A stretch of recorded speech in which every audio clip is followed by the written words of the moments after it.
अशोक खरातचा मुलगा हर्षवर्धन फरार. झी 24 तासला विश्वसनीय सूत्रांची माहिती. हर्षवर्धन खरातचा मोबाईलही बंद. एसआयटीची परवानगी न घेताच हर्षवर्धन शहराबाहेर गेल्याची माहिती. एसआयटीकडून खरातची 9 तास चौकशी. काही डॉक्टर्स आणि खरातची समोरासमोर चौकशी. खरातच्या संपर्कातल्या डॉक्टरांवर कारवाईची शक्यता. खरात प्रकरणामध्ये ज्यांचे फोटो मिळाले तेवढ्या नंबरवरून शोध घेतला तर असंख्य नावं पुढे येतील. सुषमा अंधारे आणि संजय राऊतांच्या टीकेला अंजली दमानिया यांचं उत्तर. नाशिकच्या सातपूर लैंगिक शोषण प्रकरणामध्ये रवींद्र एरंडेच्या कार्यालयाची झाडाझडती. फॉरेन्सिक पथकाकडून तांत्रिक पुरावे गोळा करणं सुरू.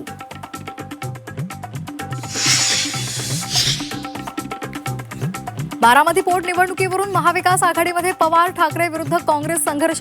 ठाकरेंचा सुनेत्रा पवारांना पाठिंबा तर काँग्रेसकडून मात्र उमेदवार देण्याची तयारी सुरू.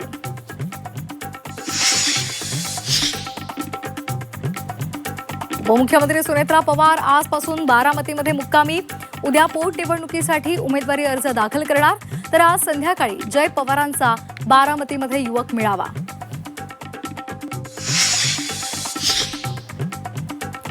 विधान परिषद निवडणुकीमध्ये राष्ट्रवादी शरदचंद्र पवार पक्ष शिवसेना युबीटीच्या उमेदवाराला पाठिंबा देणार. शरद पवारांकडून स्पष्ट संकेत. राज्यसभेला केलेल्या मदतीची परतफेड विधान परिषदेत करणार असल्याची माहिती.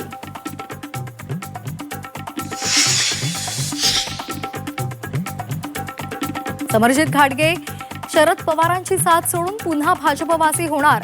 8 एप्रिलला मुंबईमध्ये रवींद्र चव्हाण यांच्या उपस्थितीमध्ये पक्षप्रवेश होणार असल्याची माहिती.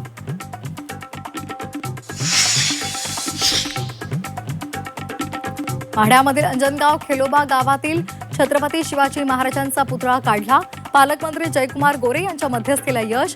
पुतळ्याचं नव्या जागी स्थलांतर.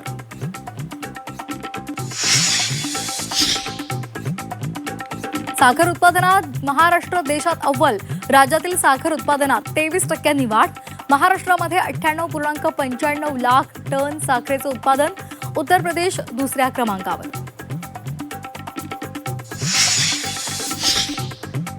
राज्यावरचं अवकाळी पावसाचं संकट कायम. 7 जिल्ह्यांना पावसाचा येलो अलर्ट. विजांच्या कडकडाटासह जोरदार पावसाचा इशारा.